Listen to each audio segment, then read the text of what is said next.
Elon Musk અને Donald Trump વચ્ચે જામી પડી છે. એક બિઝનેસ ટાઇકૂન છે તો એક પોલિટિકલ એટલે કે મહાસત્તાના મોટા રાજકારણી છે. બંને એકબીજાને માથા ભાંગે એવા છે.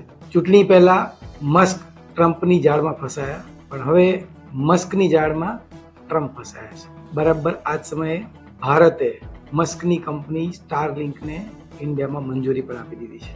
છેલ્લા કેટલાય સમયથી ભારતને અને ખાસ કરીને વડાપ્રધાન નરેન્દ્ર મોદીને આડકતરી રીતે હેરાન કરી રહ્યા ટ્રમ્પને ભારતે બરાબર નાક વાઢી લીધું છે.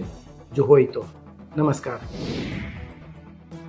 ડોનાલ્ડ ટ્રમ્પ અને ઇલોન મસ્કની લડાઈ હવે ચરમસીમાએ પહોંચી છે. 5મી જૂનની રાત્રે આ બંને લોકો પોતાના મોભાને અથવા પોતાના હોદ્દાને, પોતાની ગરિમાને ભૂલીને આખી રાત ટ્વીટ રમ્યા. 13 કલાકમાં આ બંને 40 જેટલા ટ્વીટ કર્યા.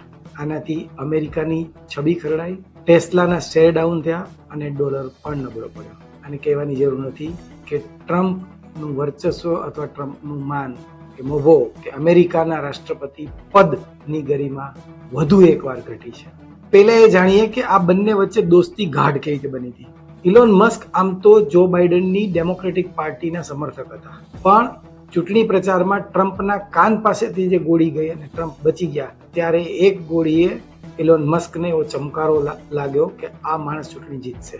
ભારતના ચલણમાં કહીએ તો 2300 કરોડ રૂપિયા પોતાના ખર્ચે દાવ લગાવીને ઇલોન મસ્કે ટ્રમ્પને ચૂંટણી જીતાડવા માટેનું બીડું ઝડપ્યું. ટ્રમ્પ અને મસ્ક કેટલા મુદ્દે એક હતા. ચૂંટણી પહેલા વિદેશ નીતિ, અમેરિકા ફર્સ્ટ, યુદ્ધ રોકવા મધ્યસ્થી, ઈરાનનું ડીલ અને હુથી સાથે સમાધાન. તિરાડ ક્યાં પડી? એક મીટિંગમાં ઇલોન મસ્કે વચ્ચે કૂદીને જેડી વેન્સ જે ઉપરાષ્ટ્રપતિ છે એની સાથે દલીલો કરી.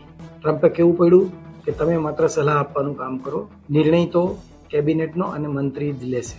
બંને વચ્ચે મતભેદ કઈ બાબતમાં પડ્યા? તો પહેલું ટેરિફ, સરકારી કર્મચારીઓને કાઢવા માટે, ખાસ કરીને નવું ટેક્સ બિલ, ઇલેક્ટ્રિક વ્હીકલ પરની સબસિડી હટાવી અને ટ્રમ્પની બિઝનેસ પોલિસી. છેડો ફાડવાનું મુખ્ય કારણ એવું કહેવાય છે કે વન બિગ બ્યુટીફુલ બિલ, જે મોટા ખર્ચવાળું બિલ, એને ઇલોન મસ્કે એની ટીકા કરી. બંનેના સંબંધોની ટાઈમલાઈન જોઈએ તો 6 માર્ચ